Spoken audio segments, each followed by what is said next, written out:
Hello everyone, in this video we are going to looking at the chapter Telephone Conversation, Language and Propriety of Block 1 of the paper English for Business and Professional Communication of Sri Narayana Guru Open University. So let's begin.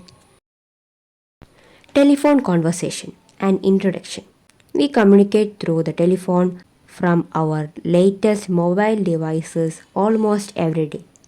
Most of these calls might have been to our friends and family members and some to our teachers or people or at workplaces. We make calls to certain institutions or shops to make some enquiries. We also contact authorities to register complaints. When we have a telephone conversation, we cannot see the other person, so we have to be very careful when speaking. Our body language, facial expressions, posture, etc. will not impact on telephone conversation. The only thing that we have to communicate with is our voice. Therefore, verbal cues are of crucial importance in a telephone conversation. Now, let's look some sentences and guess how they can be altered properly for a telephone conversation. What is your name? Could you tell me your name, please? Your account has been suspended. I'm very sorry, your account has been suspended. I cannot help you as I don't know about it. I'm afraid I cannot help you with that as I am unaware of it. I cannot confirm the status of your complaint as our system is down. I'm very sorry, but I couldn't confirm the status of your complaint as our system is down. Tell me your password. Could I have your password, please? Can I call you back next month to complete your request? Would you like me to call back next month to complete your request? I shall call you tomorrow and help you. I would be glad to call you tomorrow and help you with your request. When did you notice the problem? Could you tell me when you first noticed the problem? What was the problem? May I ask what the problem was? Should I send the letter to you? Would you like me to send you the letter? Do you want to get a hard copy of the certificate? Would you like to receive a hard copy of the certificate? Why did you call? May I ask what are you calling about? Is it possible for me to contact your sales department? I was wondering if you could put me through your sales department. Is there a service station near here? Do you know if there is a service station near here? Are you hiring anyone at the moment? Could I ask if you're hiring any staff at the moment? You might have noticed that while making a telephone conversation, we stick to polite usage and avoid being blunt and abrupt. When talking to friends and family, the rules of telephone etiquette can be slightly relaxed as we might have noticed in our telephone interactions with our dear and near ones. Informal telephone conversations need not have strict rules, although it is best to maintain conventional decorum and unfailingly give importance to clarity. Telephone etiquette. Telephone etiquette implies the manners of using telephone communication. It includes how one greets the person on the other side, the tone of one's voice, the choice of words, the way one pays attention to the call, the closure of the call, etc. Understanding telephone etiquette is very important when we communicate via telephone, especially in business settings.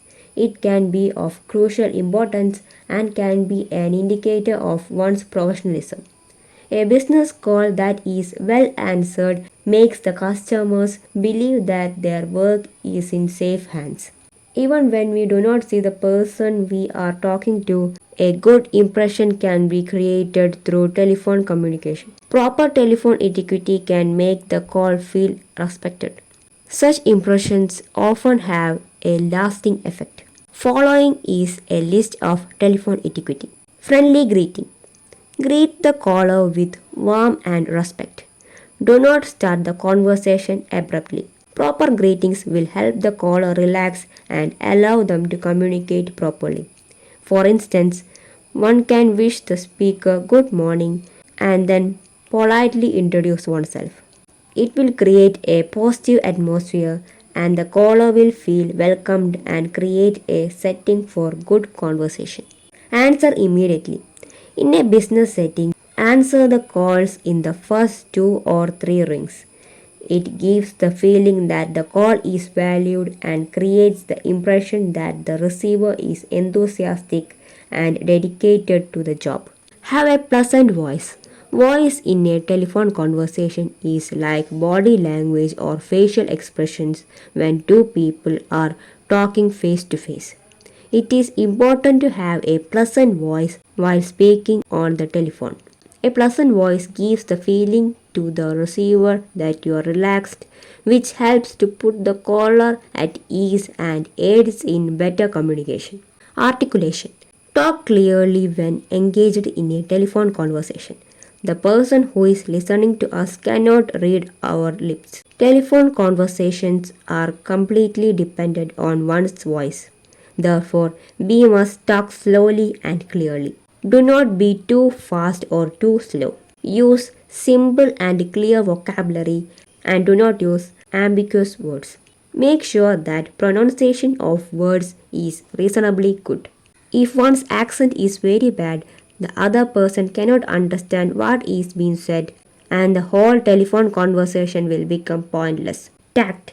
It is impossible that during a telephone conversation something unpleasant or upsetting might come up. Sometimes even a very pleasant conversation might inadvertently turn unpleasant and challenging. In such situations, it is important to be tactful and not end up saying something offensive and make the call unpleasant. Active listening. It is important to engage in active listening during the telephone conversation. Do not be entirely silent when the other person is speaking.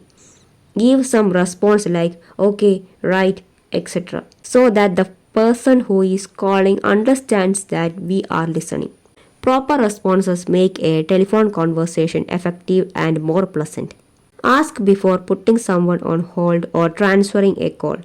Do not abruptly put someone on hold or transfer a call without asking permission so the communication is clear and without confusion. This will look not only polite but also professional. Be meaningful on one's volume. Make sure that one speaks in a way that is either too loud nor too feeble. Asking for the listener's response if the caller's voice is loud enough is a good idea. Sometimes we might be too loud, which can be an unpleasant experience for the listener. Equally annoying is a very feeble voice where communication not only breaks down but also causes misunderstanding and confusion. These are all about this chapter. I hope you understand this video and thank you for watching.